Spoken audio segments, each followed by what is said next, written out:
Hello everyone, आप सभी लोग का बौद्ध युक्ति क्लासेस में स्वागत है। स्नैपशॉट के तहत हम लोग जो भी न्यूज़ घटित हो रही है जिसमें महत्वपूर्ण करंट अफेयर्स प्रश्न बनाए जा सकते हैं उस टॉपिक को इस सीरीज में हम लोग कवर करते हैं। तो जैसा कल का एक न्यूज़ था, बहुत ही इम्पोर्टेंट था। 7 राज्यों में उपचुनाव के लिए निर्वाचन आयोग की अधिसूचना आई है। साथ ही बिहार में दूसरे चरण के लिए भी अधिसूचना आई है। तो इससे संबंधित महत्वपूर्ण फैक्ट बनाए जा सकते हैं, पीटी फैक्ट प्रश्न पूछे जा सकते हैं, तो इसको कवर कर लेंगे। साथ ही इससे संबंधित विभिन्न पक्षों को भी देखेंगे। तो सबसे पहले ध्यान क्या रखना है कि इसमें 7 राज्यों की बात की जा रही है। तो 7 राज्यों में 13 अक्टूबर को क्या किया गया, 8 विधानसभा सीटों के लिए 7 राज्यों के 8 जो विधानसभा सीट होंगे उसमें उपचुनाव कराए जाएंगे। और साथ ही बिहार में चुनाव के लेकर दूसरे चरण के लिए भी अधिसूचना जारी की गई। आपको यहाँ से 2 प्रश्न बनाए जा सकते हैं, तो इसको ध्यान में रखना है। इसके अतिरिक्त जब हम बात करते हैं कि उपचुनाव क्या होता है, चर्चा में यह है, तो ध्यान रखिएगा कहाँ कहाँ होगा। तो जम्मू कश्मीर याद रखना है, राजस्थान, तेलंगाना, पंजाब, मिजोरम और उड़ीसा में, ये जो आपको है। फिर इसके साथ साथ झारखंड। तो इसके अतिरिक्त आपसे प्रश्न पूछेगा तो यह भी याद रखना, जम्मू कश्मीर के बडगाम और नगरोटा है वहाँ पर उपचुनाव कराए जाएंगे। साथ ही साथ राजस्थान के अंता में, झारखंड के घाटशिला में आपको यहाँ पर कराए जाएंगे उपचुनाव। तेलंगाना के जुबली हिल्स में, पंजाब में तरन तारन में कराया जाएगा, और मिजोरम में डंपा, और उड़ीसा के नुआ पांडा में। तो इस तरीके से क्या है कि कम से कम 8 सीटों को थोड़ा सा रिवीजन कर लेना, यहाँ से प्रश्न बनाए जा सकते हैं। और जम्मू कश्मीर और उड़ीसा, ध्यान रखिए जम्मू कश्मीर उड़ीसा के लिए नामांकन दाखिल करने का जो तारीख रखा गया है 20 अक्टूबर, और झारखंड, मिजोरम, पंजाब, तेलंगाना, राजस्थान के लिए 21 अक्टूबर को यह रखा गया है। तो ये डेट थोड़ा सा फैक्ट याद रखिएगा। संबंधित राज्य के आप पीसीएस दे रहे हैं या कॉम्पिटिटिव एग्जाम दे रहे हैं, यहाँ से प्रश्न बनाए जा सकते हैं। अब ध्यान रखिए, मतगणना आपको 14 नवंबर को कराया जाएगा, 11 नवंबर को मतदान होगा। इस उपचुनाव के लिए बात की गई है। और उपचुनाव की बात करें तो ध्यान रखिएगा, यह समान तौर पर प्रक्रिया वही रहती है, समान प्रक्रिया वही रहती है जो आम चुनाव की होती है। आम चुनाव यदि अगर लोकसभा सीट के लिए हो रही है तो लोकसभा जो चुनाव होते हैं उसके लिए जो प्रक्रिया है वैसी ही प्रक्रिया की अपनाई जाती है। विधानसभा के लिए हो रही है तो विधानसभा के लिए भी वही प्रक्रिया सेम अपनाई जाती है। बस इसका क्या होता है, क्षेत्र सीमित होता है, किसी खास सीट के लिए होगा या किसी जो निर्धारित सीट किए गए हैं 2 से 3 4 सीट जो भी खाली होंगे उस पर कराए जाते हैं। पर प्रक्रिया सेम रहता है चुनाव की, जिस प्रकार से आपको आम चुनाव में देखने को मिलता है। जैसे ध्यान रखिएगा, अब उपचुनाव चर्चा में है तो बाई इलेक्शन की बात आती है, तो ध्यान रखिएगा किसी भी लोकसभा या विधानसभा सीट जब खाली हो जाती है, सीट कारण उसके हैं, उसके लिए कारण बताया जाता है, उस रिक्त स्थान रहता है तो उस सीट के लिए क्या कराया जाता है, बाई इलेक्शन कराया जाता है। तो अब ध्यान रखिएगा, उसको भरने के लिए चुनाव समान चुनावों से अलग यह होता है। क्या होता है, क्योंकि यह केवल एक सीट या कुछ रिक्त सीटों के लिए होता है, पूरे राज्य के लिए नहीं होगा, पूरे लोकसभा सीट के लिए नहीं होगा। जिस सीट पर खाली सीट रहेगा, रिक्त सीट रहेगा, उसी रिक्त सीट के लिए केवल कराया जाएगा। तो इसके लिए ध्यान रखिएगा, प्रक्रिया सेम है, प्रक्रिया जिस तक चुनाव कराने की प्रक्रिया है वो सेम है, बस मात्रा के आधार पर, क्षेत्र के मात्रा के आधार पर यह क्या होता है, सीमित क्षेत्र होता है। यह बस याद रखना। इसके अतिरिक्त अब इसमें ध्यान रखिएगा, जब यहाँ बात हो रही है तो सीट क्यों खाली हो जाता है, यहाँ से प्रश्न यूपीएससी में, पीसीएस में यहाँ से प्रश्न पूछा जा रहा है क्या कि रिक्त क्यों हो जाता है, आवश्यकता कब होती है। तो इस ध्यान रखिए, रिक्त तभी होगी जब सदस्य का मृत्यु हो जाए और वो सीट खाली हो जाए। कोई एक ऐसा सीट है, मान लीजिए आपको पटना साहिब है, पटना सिटी का एक सीट है। अब ये सीटी जो खाली हो जा रहा है तो इसके लिए क्या होगा, अगर किसी सदस्य का मृत्यु हो तो ये सीट खाली माना जाएगा। दूसरा स्थिति, सदस्यता ने त्यागपत्र दे दिया, किसी वैध कारण, ध्यान रखें वैध कारण के चलते सदस्य ने क्या किया है, त्यागपत्र दे दिया है, तो वो सीट खाली मानी जाएगी। साथ ही साथ सदस्य का अयोग्य ठहरा दिया गया, किसके लिए, दल बदल कानून, अपराध सिद्धि किसी प्रकार से हो गया है तो इसके लिए उनको अयोग्य ठहरा दिया जाता है संसद के द्वारा या विधानसभा के द्वारा। तो ध्यान रखिएगा, अयोग्य ठहरा दिया गया तो उस स्थिति में वो सीट खाली मानी जाएगी। सदस्य का दोहरा सदस्यता छोड़ना, यदि मान लीजिए लोकसभा और राज्यसभा की, लोकसभा और विधानसभा के चुनाव, आम चुनाव हो रहे हैं, लोकसभा प्लस विधानसभा चुनाव हो रहा है, ये आम है। और इस वर्ष ध्यान रखिए, 2 सीटों पर यह कोई प्रतिनिधि 1-2 सीटों पर अपना चुनाव लड़ा है। अगर दोनों पर जीत दर्ज कर लेता तो किसी एक सीट को खाली करना होता है। अगर विधानसभा की बात करें, विधानसभा चुनाव में अगर कोई एक प्रत्याशी 2 सीटों पर लड़ रहा, दोनों पर वो विजयी घोषित होता है, तो एक सीट को, किसी एक सीट को वो अपनी इच्छा अनुसार छोड़ सकता है। तो इस स्थिति में वो रिक्त खाली माना जाता है। वैसे ही सेम टू सेम लोकसभा के सीट के लिए होता है। अब ध्यान रखिए, सदस्य का विदाई या निष्कासन किसी कारण से हो जाता है, इस कारण भी रिक्त सीट माना जाता है। ऐसी स्थिति में 5 कंडीशन के अतिरिक्त आपको ध्यान रखना है कि जब दल बदल के तहत, दल बदल कानून के तहत, बदल कानून के तहत अगर वैध स्थिति बताई जा रही है, वैध स्थिति बताई जा रही है सदस्य त्याग पत्र का, तभी यह वैलिड माना जाएगा, वो रिक्त, अन्यथा रिक्त नहीं। किसी दबाव में होता है तो उसको जो लोकसभा के अध्यक्ष है वो निर्णय लेंगे उसकी सदस्यता को लेकर, या ध्यान रखिए विधानसभा अध्यक्ष लेगा।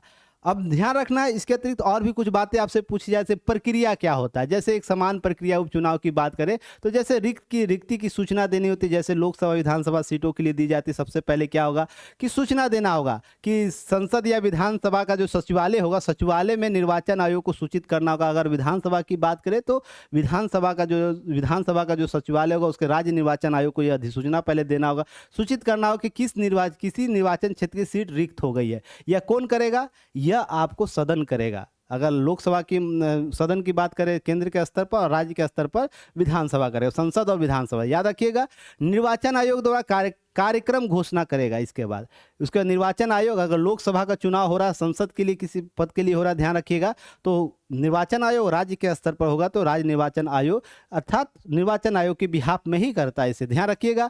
नामांकन पत्र दाखिल करना होता है, फिर उसके नामांकन की जांच होगी, पुनः वापसी होगी, कोई वापस लेना चाहते हैं सीट उसकी वापसी करा दी जाएगी। इसके अतिरिक्त क्या होगा, नेक्स्ट मतदान होगा, पोलिंग होता है, उसके बाद गणना होता है। ये निर्धारित 6 प्रक्रिया जिसके माध्यम से आपको लोकसभा या विधानसभा के सीटों पर क्या होता है, चुनाव होता है। यही प्रक्रिया उपचुनाव के लिए भी आता है। तो प्रक्रिया में कोई चेंजिंग नहीं होता है। जैसा कि बिहार विधानसभा भी चुनाव हो रहे हैं तो वहां पे आप सेम प्रक्रिया देख सकते हैं।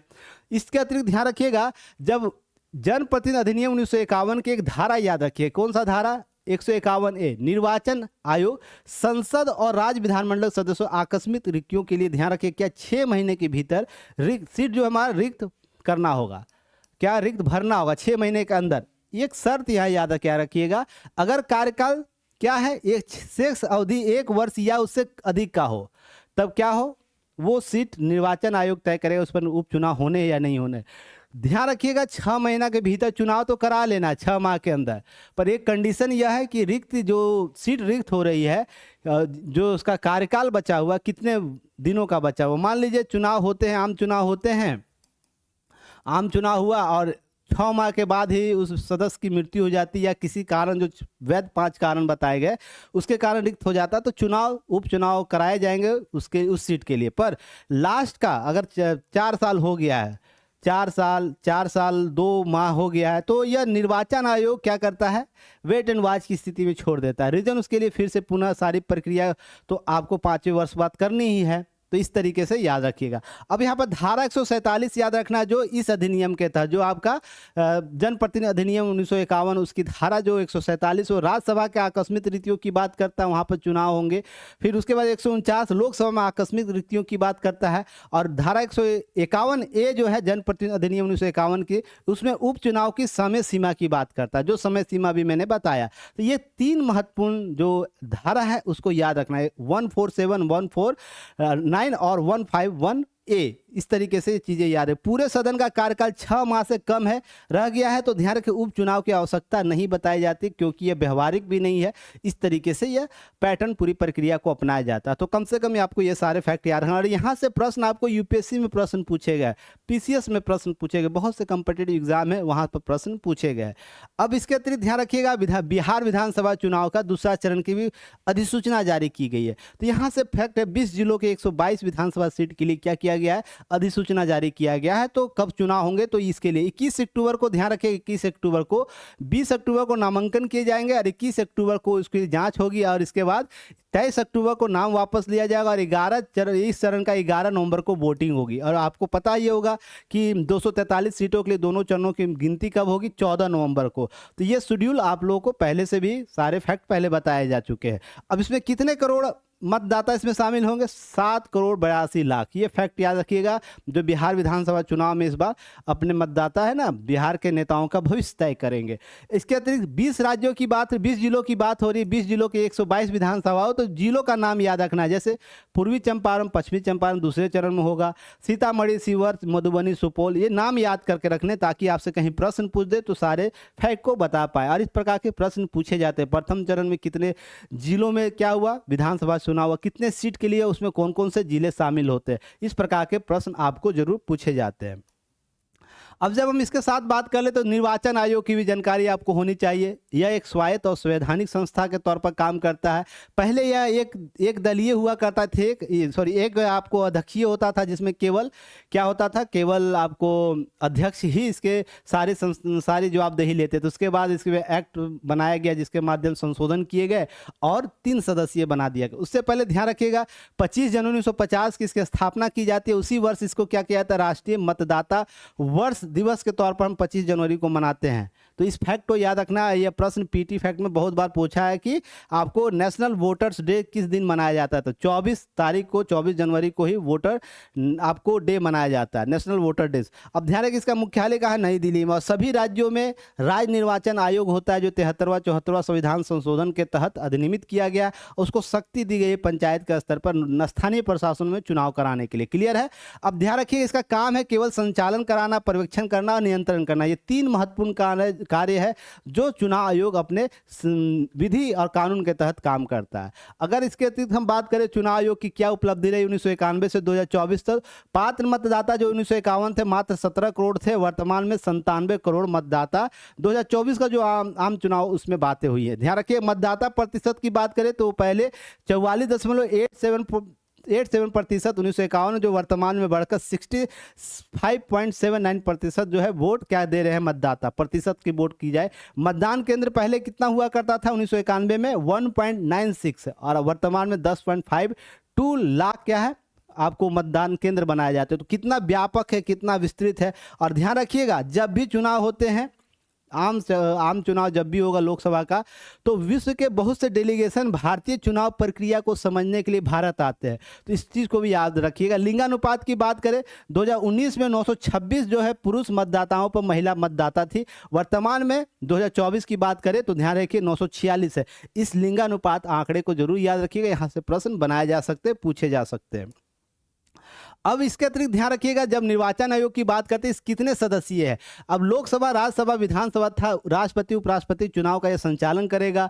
इसके साथ साथ पंचायतों की बात करेगा, पंचायतों में नगर पालिकाओं के चुनाव के प्रबंधन के लिए भी कार्य करता है, जो राज्य निर्वाचन आयोग को अधिनियमित किया गया। अब इसके अतिरिक्त ध्यान रखिएगा भाग जो 9 है और 9A है, इसके लिए प्रावधान करता है, जहाँ पर मूल रूप से यह अपने विधि का कंट्रोल करता है, जिसके माध्यम से 3 महत्वपूर्ण कार्य वो करेगा, जो आपको संचालन करेगा, निर्देशन करेगा और नियमित रूप से काम करेगा।